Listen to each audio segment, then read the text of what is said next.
Hello and welcome everyone to the most perfect month that has ever existed in our lifetime. Yeah, you know all those other once-in-a-lifetime events that always happen? Well, here's another one for you. Think fast, chuckle nuts!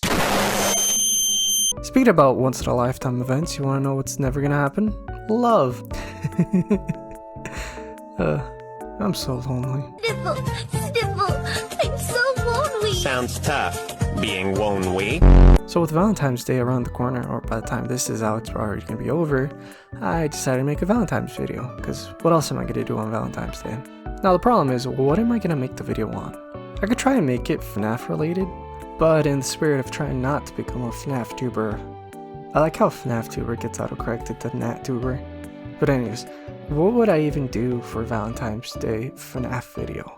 What, read fanfiction? There's no better place to go read fanfictions outside of AO3. I am very sorry, Matthew Patthew, if you ever have the dishonor to read this. Accidental voyeurism? My first month, of course, William Afton, the Onceler, Sans Undertale, Dr. Eggman, gratuitous use of pet names, William Afton possessed German 95 I'm reading this one by anonymous. Yeah, I would want to be anonymous too. Chapter 1, gay, homosexual, gay.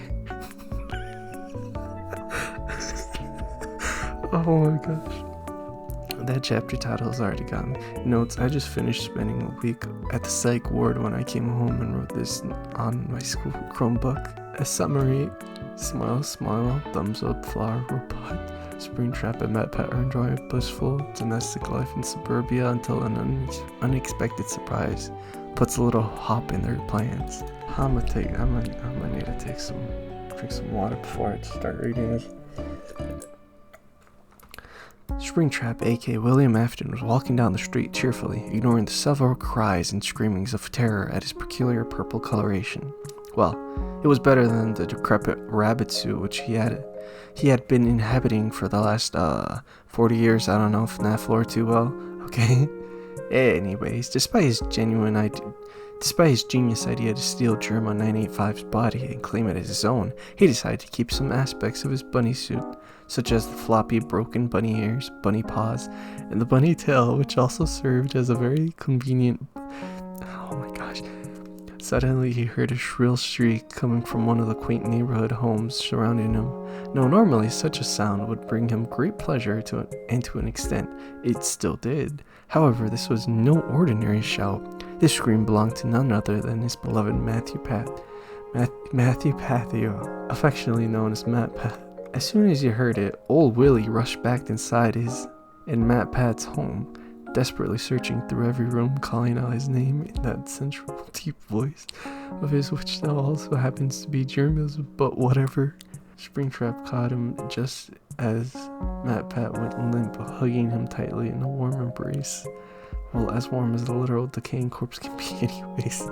He nuzzled into the crook of MatPat's greasy neck, murmuring reassurances as the YouTuber began to quietly sob. Where's Steph in all this, I'm wondering? They were going to make this work because they were made for each other like kids being stuck in airshining suits. Springtrap scowled slightly, bringing a yellow crusty paw up to MatPat's face in order to wipe a tear off his cheek almost lovingly. Of course not.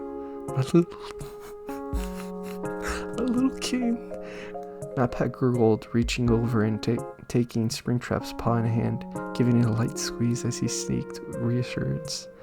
I'm scared, he admitted quietly in the most subdued voice he could muster, making a low growl emerge from Springtrap's crusty vocal cords. His alpha instincts couldn't bear seeing his omega like this, all defeated and whimpering.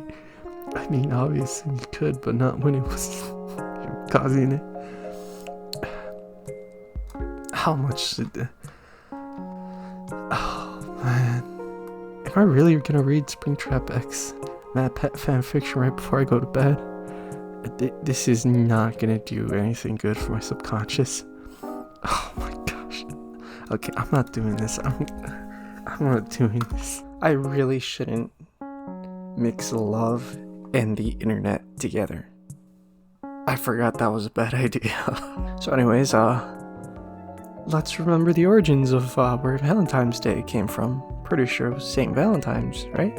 Saint Valentine was a 3rd century Roman saint who died, which is the most you could say about this guy, since apparently he can't be properly identified, because apparently there are multiple accounts of a Saint Valentine's, 3 of the earliest of which died February 14th. Apparently he's the patron saint of Terni, that's a city in Italy, also of epilepsy and beekeepers, for some reason. The name Valentine derives from valens, or worthy, strong, and powerful.